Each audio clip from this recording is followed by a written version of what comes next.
Today I'm going to show you how I make iron buff. I first learned about iron buff about 7 years ago. I don't remember where I learned it from. It just embedded in my head that it was some kind of ancient historical way of treating wood and changing it from one color to another color through like a chemical alchemy kind of situation, and I love it.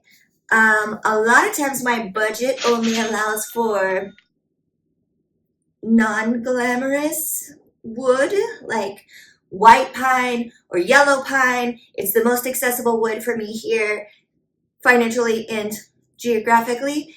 And I don't like how it looks generally. I want it to look like something else.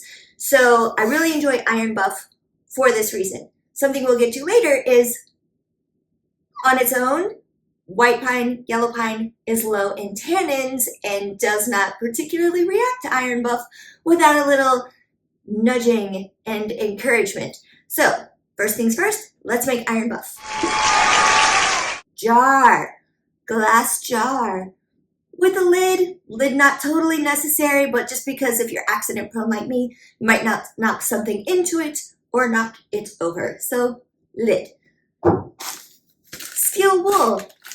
I don't have any opinion about any brand over another. Whatever I can get at the store near me or I have stashed in a closet somewhere. Steel wool. Looks like soap. Little bits of already rusted metal. You have some nails or screws that are a little rusty. This is just a bit of rusted wire. This will help jumpstart the reaction. And white cleaning vinegar. It can be cooking vinegar. It does not have to be expensive. I do not have any kind of brand loyalty or preference at this point in my journey. Fresher is sometimes better. Okay, that's it. Easy peasy. So first things first, your steel wool. You will want to wash it because it has a bit of oils or some kind of protecting coating on it to keep it from rusting, and we want it to rust. Also, take off any jewelry you're wearing on your hands at this point because you don't want to like scuff up your jewels. Okay, the soap,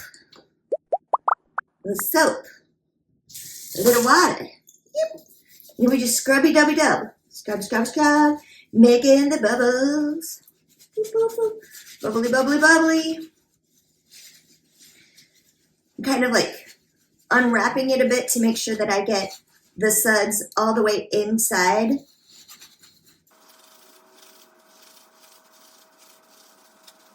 Nice and sudsy. Ooh, yes. So then rinse it out really well. Get all those bubbles out.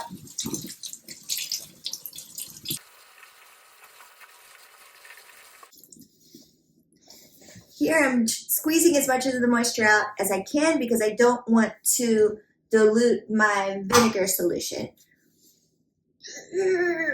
Okay, so now I'm going to just kind of like loosen it up so it's not a tight little wad.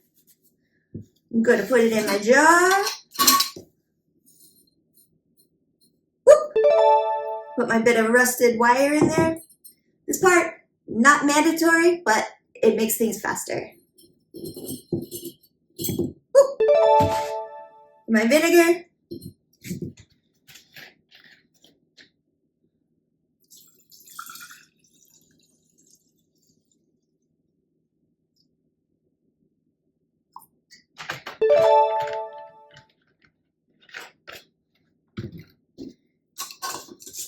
And lid.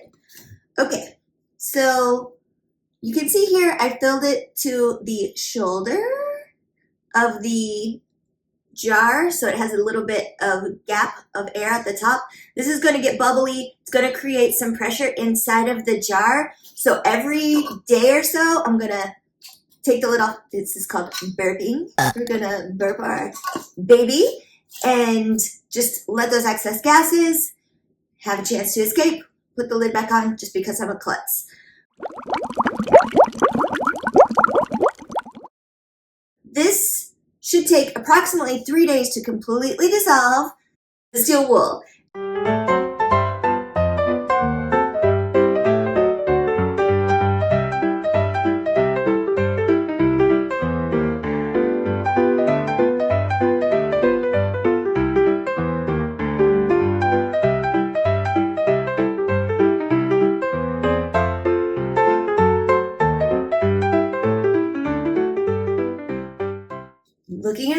fire, this is what's gonna happen. 3 days in, these are just shims, wooden shims.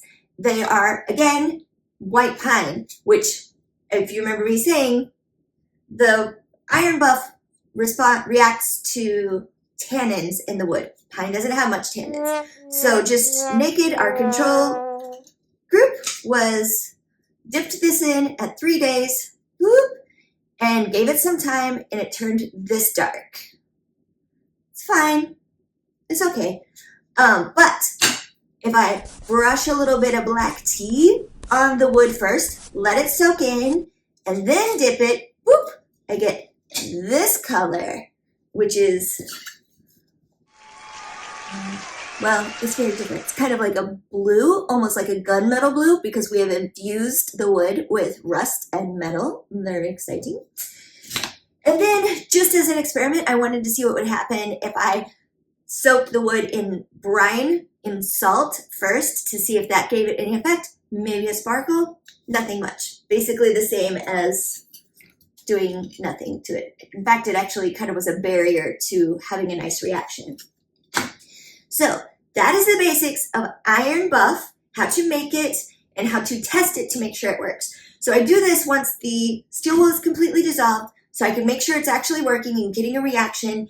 If it doesn't give me a reaction at that point, I'll wait a couple more days. If I still don't get a reaction when I dip a piece of raw naked wood in there, then it may just be a bad batch, and I may need to start over. I might have had kind of stale and crappy vinegar. I may have not got all the oils off of my steel wool. There's a couple of things that could have gone wrong. It doesn't stay good forever. Before I commit to a project, I always test the batch of iron buff that I have to make sure that it is going to give me a response, because I hate wasting my time. Hate it. All right, that is all.